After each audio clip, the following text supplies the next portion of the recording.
सभी लोग ध्यान देंगे। अब क्वेश्चन नंबर 3 है। क्वेश्चन नंबर 2 हम लोग पढ़ लिए। क्वेश्चन नंबर 3 में हम लोग को पढ़ना है solve the following equation by trial and error method. इस इक्वेशन को सॉल्व करना है, लेकिन मेथड क्या होगा? मेथड होगा trial and error. Trial and error method से इसको सॉल्व करना है। तो ट्रायल एरर मेथड क्या है? इस मेथड में हम वेरिएबल का वैल्यू पुट करते हैं अपने मन से। 1 2 3 4 5 6 7 8 अपने तरफ से पुट करते हैं इसमें वेरिएबल का वैल्यू, और जो वैल्यू इस इक्वेशन को सेटिस्फाई करता है वही वैल्यू इस इक्वेशन का सॉल्यूशन होता है। तो हम बारी बारी से 1 2 3 4 पुट करेंगे। यानी possible value of p equals to 1 2 3 4 5, ऐसे हम अपने मन से वैल्यू ले लेंगे और ट्राई करेंगे ये पहला वैल्यू इस इक्वेशन का सॉल्यूशन है कि नहीं। तो 1 पुट करेंगे। सबसे पहले p इक्वल टू 1 रखेंगे, तो हो जाएगा 5 × 1 और प्लस 2 इक्वल टू 17। तो 5 + 2 इक्वल टू 17। ये आ गया 7 17 इक्वल 9। ये क्या हो गया? एरर हो गया। जो वैल्यू हमने पुट किया वो इसका सॉल्यूशन नहीं है, तो एरर आ गया यहाँ। अब आगे बढ़ेंगे। हमने ट्राई किया, नहीं सक्सेस हुआ, फिर से ट्राई करेंगे। Again we put p equal to 2। अब p की जगह पे 2 रखिए, 1 रखिए और 2 रखिए। तो 5 × p है, 5 × 2 + 2 इक्वल टू 17। ये आ गया आपका 10 + 2 इक्वल टू 17, यानी 12 9 इक्वल टू 17। 12 और 17 बराबर नहीं है, तो यहाँ पर क्या आ गया?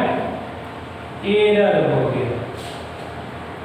अब 2 भी इसका सॉल्यूशन नहीं, तो 3 रखेंगे। यहाँ पुट करेंगे p इक्वल टू 3। 2 पुट के अब 3 पुट करेंगे, और अब देखेंगे कि ये वैल्यू सेटिस्फाई करता है कि नहीं। तो 5 × 3, 5p की जगह पे 5 × 3 + 2 इक्वल टू 17। देखिए 5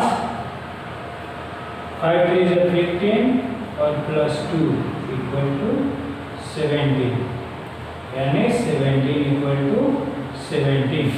यहाँ पे left hand side right hand side equal आ गया। इसका मतलब कि ये जो वैल्यू हमने पुट किया है इस इक्वेशन को सेटिस्फाई करता है। इक्वेशन को जो सेटिस्फाई करता है वही इसका सॉल्यूशन है। So p equal to 3 satisfy the equation, satisfy the equation, so 3 is the solution. 3 is solution of equation का सॉल्यूशन 3 है। सो p इक्वल टू 3 हो गया आंसर। यहाँ पे हम लोग ये ट्रायल एंड एरर मेथड से सॉल्व कर दिए। बीच में ये लाइन खींच देते, यहाँ पे p का वैल्यू 1 रखे, 2 रखे और 3 रखे। तो 1 और 2 में इक्वेशन सेटिस्फाई नहीं हुआ, लेकिन 3 रखने से इक्वेशन सेटिस्फाई हो गया, इसलिए 3 ही सॉल्यूशन है। अब नेक्स्ट क्वेश्चन है 3m - 14 = 4। अब पॉसिबल वैल्यू ऑफ m हम लोग रखेंगे 1 2 3 4 5। अपने मन से रखना है ये वैल्यू।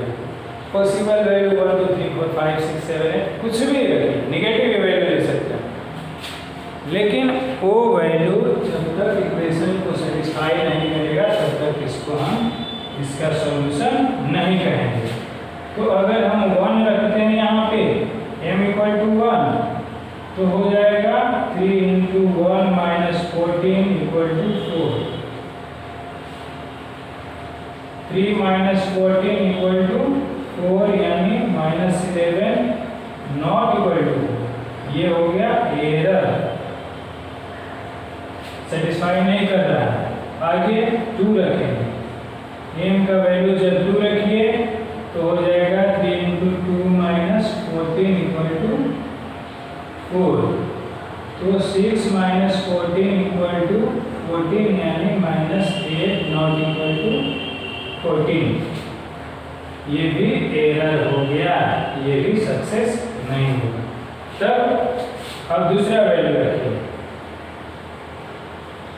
m = 3 रखिए, तब आ जाएगा 3 × 3 - 14 = 4।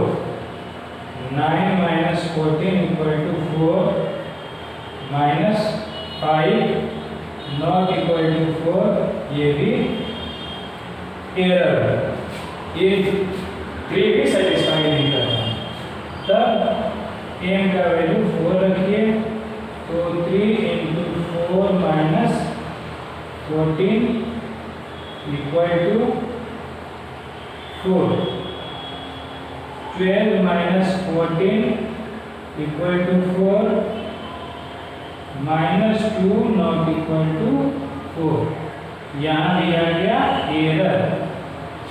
अब नेक्स्ट वैल्यू रखिए m = 5, तो 3m यानी 3 × 5, 3 × 5 -14 = 4। ये 15 - 14 = 4, 1 नॉट इक्वल टू 4, सो ये भी हुआ error.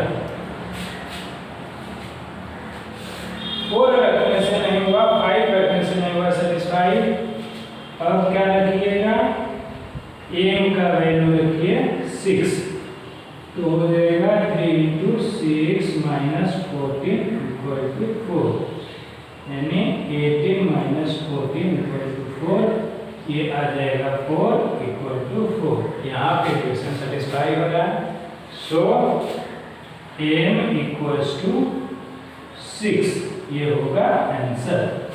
m = 6 is the solution of the equation, क्योंकि m का वैल्यू 6 रखने से ही इक्वेशन सेटिस्फाई होता है।